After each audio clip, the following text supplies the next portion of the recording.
ஜனநாயகன் படத்தின் விவரங்கள் மறைக்கப்பட்ட நிலையில் அரசியல் த்ரில்லர் படமாக இந்த படத்தின் வகை தளபதி விஜயின் நிஜ வாழ்க்கை அரசியல் அபிலாஷிகளுக்கு மறைமுக பிரச்சார தளமாக செயல்படுமா என்பது குறித்த ஊகங்களை தூண்டியுள்ளது.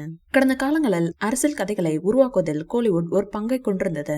அதிமுகவின் நிறுவனர் எம்ஜிஆர் மக்களை கவர இந்த ஊடகத்தை திறம்பட பயன்படுத்தினார். எனவே ஜனநாயகன் தளபதி விஜயின் சித்தாந்த நிலைப்பாட்டை எதிரொலிப்பாரா அல்லது அவரது அரசியல் செய்தியை நுட்பமாக வலுப்படுத்துவாரா என்று தொழில்துறையினரும் அரசியல் ஆய்வாளர்களும் கேள்வி எழுப்புகின்றனர். கடந்த காலங்களில் தளபதி விஜயின் படங்கள் அரசியல் கட்சிகளை அவதூறாக பேசியதுண்டு. கத்தி படமாக இருந்தாலும் சரி, மெர்சலாக இருந்தாலும் சரி, அரசியல் கட்சிகளை தவறாக பேசுவதில் அவர் ஒருபோதும் தயங்கியதில்லை. எனவே படத்தின் வசனங்கள், கருப்பொருள்கள் மற்றும் அவரது கதாபாத்திரத்தின் நிஜ உலக தாக்கங்களை மக்கள் உன்னிப்பாக கவனிப்பார்கள். தலைப்பை பார்க்கும்போது படம் ஆட்சி, தலைமை அல்லது அரசியல் மாற்றம் பற்றிய செய்திகளை தெளிவாக கொண்டுள்ளது.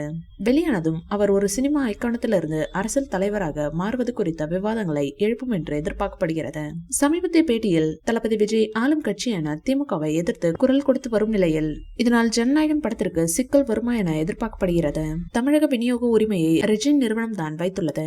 உதயநிதி சமீபத்திய பேட்டியில் ஜனநாயகன் படத்தை என்ன மீறி எப்படி திரைக்கு வருகிறது என சவால் விட்டார். அதற்கு போட்டியாக அடுத்த நாளே தளபதி விஜய் அவர்கள் தைரியம் இருந்தா என்னோட படத்தை தடுத்து பாரு என்று சவால் விட்டுள்ளார். இதனால் தளபதி ரசிகர்கள் கொந்தளித்துள்ளனர். தளபதி விஜயின் ஜனநாயகன் பாக்ஸ் ஆபீஸ் வெற்றியை விட அதிகமாக விரும்புகிறது.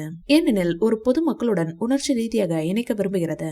நிச்சயமாக பாக்ஸ் ஆபீஸ் வெற்றியை ஒரு அரசியல் நன்மையாக மாற்ற நடிகர் நம்புகிறார். இந்த உத்தி இதற்கு முன் எப்போதும் இல்லாத அளவுக்கு இருக்கும். தமிழ்நாட்டின் மிகவும் புகழ்பெற்ற நடிகர், அரசியல்வாதிகளில் ஒருவரான எம்ஜிஆர் தனது அரசியல் பிம்பத்தை வளர்த்துக் கொள்ள சினிமாவை ஒரு கருவியாக பயன்படுத்தினார். தனது சித்தாந்தங்களை தனது படங்களுக்குள் பதித்தார். ஜனநாயகன் இதே போன்ற பாதையை பின்பற்றினால் அது தளபதி விஜயின் தேர்தல் உத்தியில் ஒரு முக்கியமான அங்கமாக செயல்படும். இந்த வீடியோ பிடிச்சிருந்தா லைக் பண்ணுங்க, ஷேர் பண்ணுங்க. மேலும் விஜய் சார் பற்றிய தகவல்களுக்கு எங்க சேனலை சப்ஸ்கிரைப் பண்ணுங்க.